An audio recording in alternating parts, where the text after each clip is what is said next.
It is April 11th, 1973.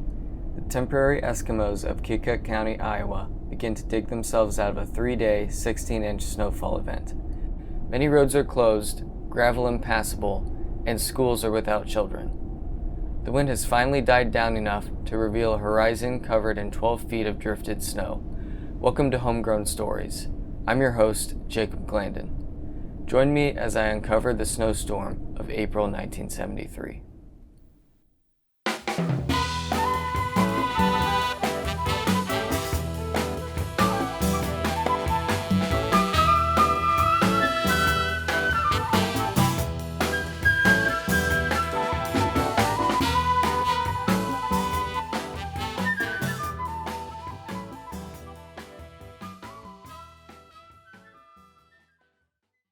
In early April, and with Easter within sight, residents of Keokuk County believed the worst of the winter was behind them.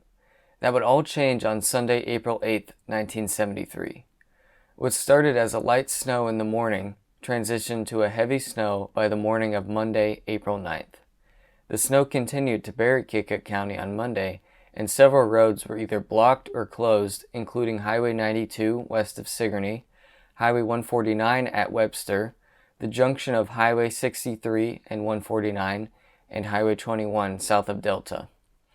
At the 63 and 149 junction, traffic was stuck because of multiple semi-trucks blocking the road. It's reported that 22 people at that location spent Monday night in a farmhouse. Back in Sigourney, city crews were able to clear the streets by the early afternoon. But within a few hours, all the snow they had moved was replaced with new snow. The Highway Commission was forced to call off crews when the snow became too heavy for their equipment. Anyone still on the roads was on their own. With the storm increasing in ferocity late Monday night and the winds reaching blizzard levels of 35 to 50 miles per hour and gusts up to 65 miles per hour, Keokuk County woke up to massive drifts Tuesday morning, with some reported at 7 feet on roads between Hedrick and Martinsburg, and others in the county were measured at over 12 feet.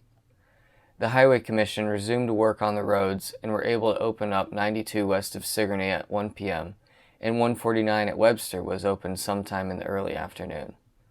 21 south of Delta was still closed, and traffic on Highway 149 south of Sigourney could go no further than Martinsburg. Crews from Fairfield and Washington, who didn't get as much snow, were brought in to assist with snow removal on county roads. The only way to reach Iowa City, and more importantly, the University of Iowa Hospital, was east on 92 and north on Highway 1, and the only way to Ottumwa was through Fairfield. County engineer Kenneth Buckland said it would take 3 days to open county roads, and 3 maintainers were stuck at Webster, Kinross, and Keswick. Sigourney city crews, who had worked all day Monday and into the night, began snow removal at 2 a.m. and continued until the early afternoon. Conditions began to improve by the afternoon on Wednesday.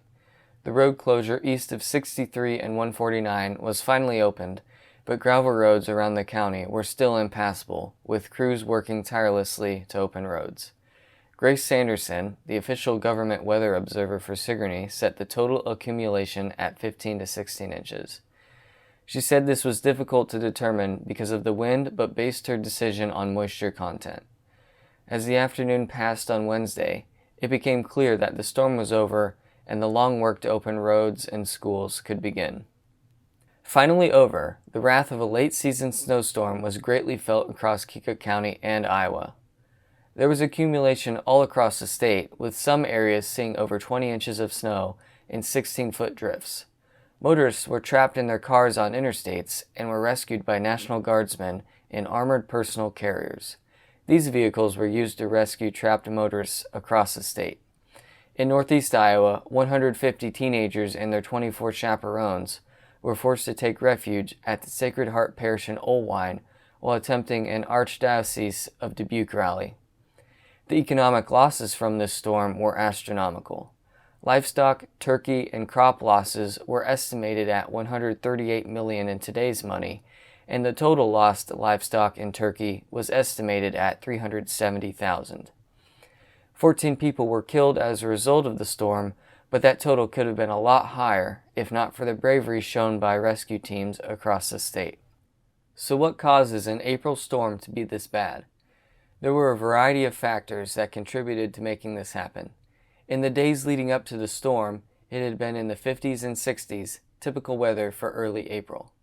A low-pressure system moving south, carrying frigid Arctic air, lowered temperatures rapidly and caused winds to rise dramatically, all while snowing heavily.